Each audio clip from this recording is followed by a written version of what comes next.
we always have a BeVeg certified vegan product that we feature.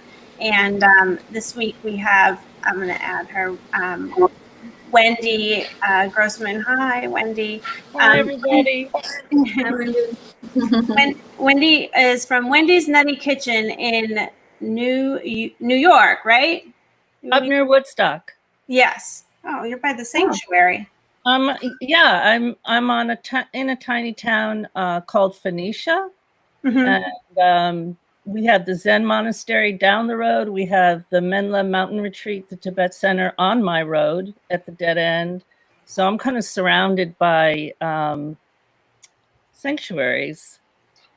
I think that's what we all need right now, to be surrounded by I think so. Like, time to meditate. I want to thank everybody for that incredibly heartfelt discussion that I was privy to listen to. Wendy has these amazing vegan cheeses, which I have to try. I don't know. Where can people buy these? Oh my gosh. You can buy them all over the country.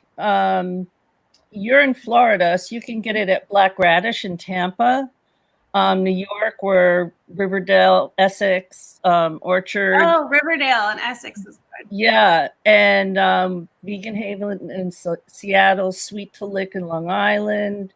What about Los Angeles? Los Angeles, unfortunately, has not picked me up yet. Oh. Girl, I have no idea, but I'm trying. If you have any connections, you let me know.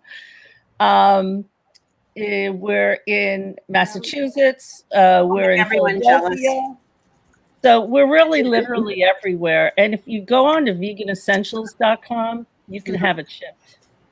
Yeah. Spicy cheddar.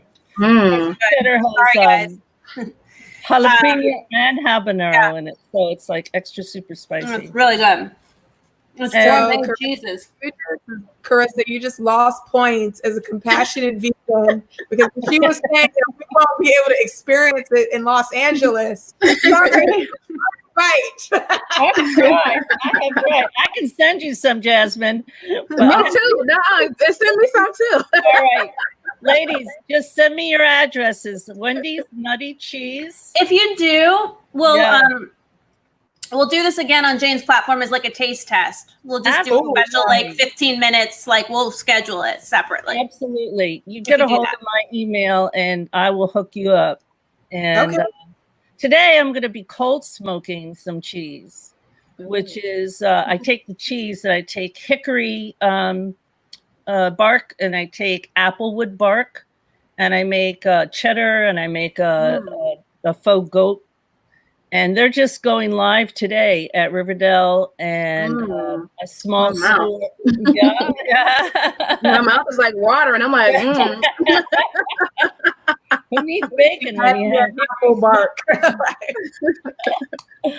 Yeah. So, and I also want to thank Carissa and her company for, reaching out to me. I think I don't remember how it happened, but it's just been a wonderful experience, and all the people dealing with over there are just fabulous. Thanks, Wendy. Yeah, so hopefully everyone can taste your cheese. We can do this again. We can have a taste test. And Wendy, what's your background? How'd you get your start? Well, I was listening to everybody, and I became plant-based when I was 15. I'm 65 now. And I was walking my dog one day, and I just looked at her and I said, I will never eat you. And then that was it. I just realized if I'm never going to eat you, why would I ever eat any animals? Yeah. And so I went home and I announced that I was a vegetarian, and my mother said, yeah, right, okay. And I have to tell you a funny story that up until I started this company 4 years ago, my mom, who I love dearly, who is my mom, who else is closer to you, would say to me, do you eat fish? I'd be like, no, I don't eat any animals. I don't eat fish. I don't eat ducks. I don't eat cows. I don't eat dogs. I don't eat worms. I don't eat any animals. Nothing that has any kind of feeling to it. I don't eat it. My mom, next time I came home, do you eat fish?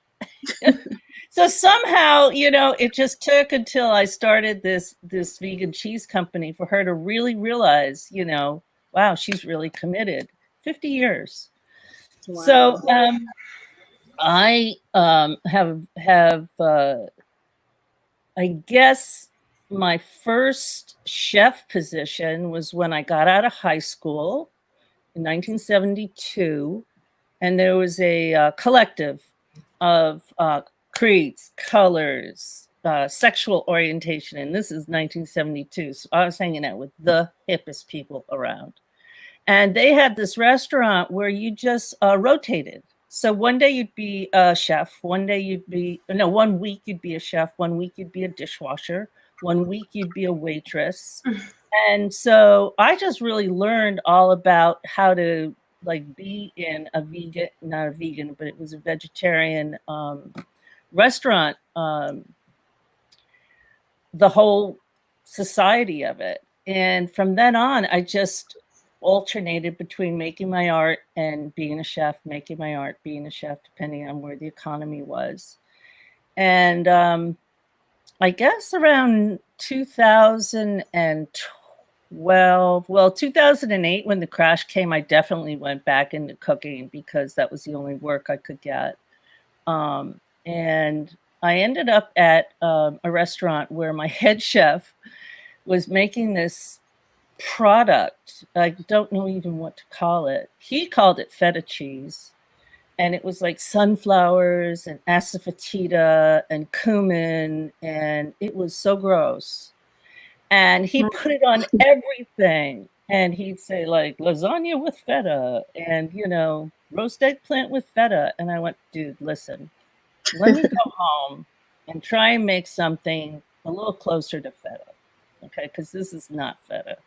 And that's how I got my start, really, is just by hating his feta cheese so much. And he's a dear friend. So he doesn't care that I tell this story. And it just blossomed from there. It was just sort of like people tried it and they were like, holy crap, this is delicious.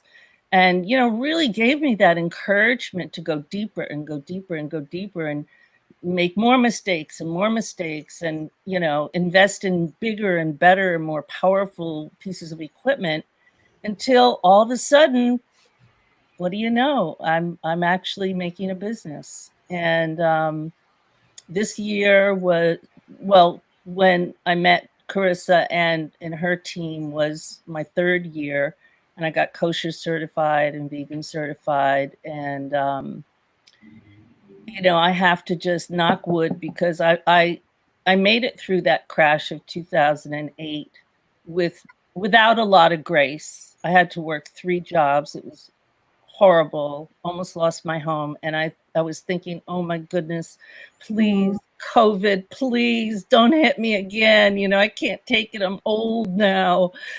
And I have to say the same thing that Aaron said. It's like, when you have a product that people depend on for their health and for their comfort and for their peace of mind, you know, I was shocked that I stayed in business and even picked up a few new stores. Yeah. We got to get you in LA. Here's the. Yeah, LA. Pick me up. Pick me up. Whoops. I have it. It's on the table. And my cheese has it freezes. So it has a great shelf life. You don't have to like gobble it all down before like you see mold on it. And the nice thing about it is I have 13, well, now I have 15 different varieties. And each one is chef made. It's not like I have a Swiss and a Gouda and a cheddar. I have fig and fennel. I have spicy cheddar. I have cold smoked. I have one called Sweet and Sassy, which is apricots and maple syrup with some bacon, tempeh bacon. So it's sort of like having breakfast, but all in a bite. It's really yummy. So we do a lot of different varieties, something for everybody, for sure. And as soon as I think, oh, I'm going to pare down and take this one out of the line, I get an order for it. And I'm like, okay, I'll keep it in. And so that's my story. I'm up here in the mountains. I'm really remote, which doesn't make FedEx or UPS happy. Yeah. But I'm surrounded by wildlife. I have bears on my porch. I have hedgehogs under my deck. I've got turkeys. I've got foxes. I've got everything you could want. Few things you don't want, but everything you could want. I live in paradise, and you're all welcome to come visit.